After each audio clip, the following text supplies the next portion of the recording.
সংগঠনের নাম নেতারা এখানে জড়ো হয়েছিল, তাদের নামটি আমার বলা প্রয়োজন এই কারণে যে এই ভিডিওটি যদি কখনো রেফারেন্স হিসেবে ব্যবহৃত হয় তাহলে যেন ইতিহাসের এই ঘটনাগুলো অনেকেই স্মরণ করতে পারে। সেখানে যারা উপস্থিত ছিল যে সমস্ত ছাত্র নেতারা, এটা অবশ্য আপনারা ইয়েতেও পাবেন, ওই যে ফেসবুকে 90s মুভমেন্ট নামে একটি গ্রুপ আছে,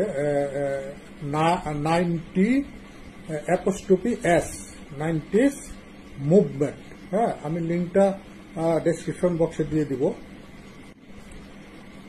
তো সেখানে যারা উপস্থিত ছিল তার মধ্যে প্রথমে দেখতে পাই ডাকসুর সদ্য নির্বাচিত ভিপি আমানুল্লাহ আমানকে, তারপর ডাকসুর সদ্য নির্বাচিত জিএস খায়রুল কবির খোকন, তারপরে উপস্থিত ছিল ছাত্রলীগের তৎকালীন সভাপতি হাবিবুর রহমান হাবিব, সাধারণ সম্পাদক অসীম কুমার উকিল, তারপরে জাসদ ছাত্রলীগের সভাপতি নাজমুল হক প্রধান ভাই তো আমার সাথেই ছিল, কিন্তু উনি আবার আগেই চলে এসেছেন। তারপরে সাধারণ সম্পাদক শফি আহমেদ, তারপরে ছিল বাংলাদেশ ছাত্র ইউনিয়নের সভাপতি মোস্তাফিজুর রহমান বাবুল, সাধারণ সম্পাদক নাসিরুদ্দোজা, জাতীয় ছাত্রলীগ, তখন আওয়ামী লীগের আওয়ামী লীগ বিভক্ত ছিল, বাকশাল এবং আওয়ামী লীগ দুইটাই ছিল। বাকশাল আব্দুর রাজ্জাকের নেতৃত্বে বাকশাল নামে একটি সংগঠন ছিল, তার ছাত্র সংগঠনের নাম ছিল জাতীয় ছাত্রলীগ। তো জাতীয় ছাত্রলীগের সভাপতি ছিল জাহাঙ্গীর সাত্তার টিঙ্কু, আর সাধারণ সম্পাদক ছিল কামাল হোসেন। সমাজতান্ত্রিক ছাত্রফ্রন্ট, এটা বাসদ খালেকুজ্জামান, বাসদের দুইটা গ্রুপ ছিল, একটা বাসদ মাহবুব, বাসদ খালেকুজ্জামান। বাসদ খালেকুজ্জামানের ছাত্র সংগঠনের নাম ছিল সমাজতান্ত্রিক ছাত্রফ্রন্ট। হ্যাঁ, সেই ছাত্র সংগঠনের সভাপতি মোস্তফা ফারুক এবং সাধারণ সম্পাদক বজলুর রশিদ ফিরোজ। উপস্থিত ছিল বাংলাদেশ ছাত্র মৈত্রীর সভাপতি জহিরুদ্দিন স্বপন এবং সাধারণ সম্পাদক নূর আহমেদ বকুল।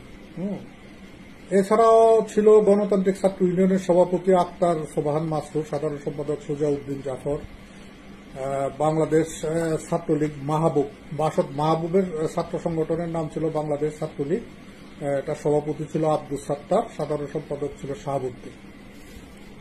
তারপর ছিল ছাত্র ঐক্য সমিতি, এটা নেত মুজফ্ফরের ছাত্র সংগঠন, আহ্বায়ক ছিল আমিনুল ইসলাম,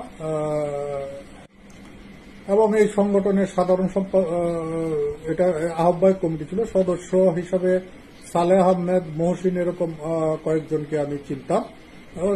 সালেহ আহমেদ তো আমার খুব ঘনিষ্ঠ, এখনো তার সাথে আমার খুব ভালো সম্পর্ক। তো বাংলাদেশ, এছাড়া ছিল বাংলাদেশ ছাত্র ফেডারেশন, ফেডারেশনের সভাপতি ছিল ফয়জুল হাকিম লালাভাই, সাধারণ সম্পাদক ছিল সৈয়দ জাহাঙ্গীর ভাই। এছাড়া ছিল গণতান্ত্রিক ছাত্রলীগ, সভাপতি ছিল সাইফুদ্দিন মনির, সাধারণ সম্পাদক ছিল সালাউদ্দিন তরুণ। তারপর ছিল জাতীয় ছাত্র দল, সভাপতি ছিল মনসুরুল হাই সোহন, সাধারণ সম্পাদক রেজাউল করিম শিল্পী। এরপর আমি বিপ্লবী ছাত্র সংগঠনের মুখলেসুদ্দিন শাহিদ, আমাদের দুইজন আহ্বায়ক ছিল আব্দুর রহিম, সারোয়ার জাহান কিরণ, তারাও আমি গিয়ে তাদেরকে সেখানেই পাই। তারপর ছাত্র ঐক্য ফোরাম আহ্বায়ক ছিল মোস্তফা মিশু তখন লন্ডন ছিল। মিশু আপার ছাত্র সংগঠন থেকে তখন উপস্থিত ছিল বদরুল আলম, সাধারণ সম্পাদক বদরুল আলম এবং মহিউদ্দিন লাবলু ওনারা। তারপর ছাত্র ঐক্য ফোরামের আরেকটা অংশ ছিল জায়েদ ইকবালের নেতৃত্বে, এর সভাপতি ছিল আব্দুল আওয়াল, সাধারণ সম্পাদক ছিল জায়েদ ইকবাল। বিপ্লবী ছাত্র ধারা নামে আরেকটি সংগঠন ছিল, এটার আহ্বায়ক ছিল আমিরুল হক আমিন। তারপরে বিপ্লবী ছাত্র মঞ্চ ছিল হারুন ভাই, হারুন রশিদ মাহমুদ, এটার যুগ্ম আহ্বায়ক ছিল গোলাম মোস্তফা পিন্টু।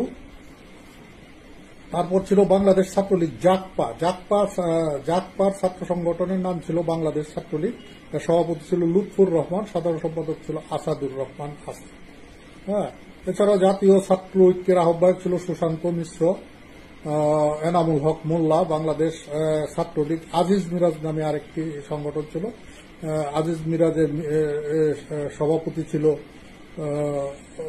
কে ছিল মনে নেই। তবে সাধারণ সম্পাদক ছিল কামাল হোসেন বাদল ভাই, ওনার সাথে আবার খুবই ঘনিষ্ঠ সম্পর্ক।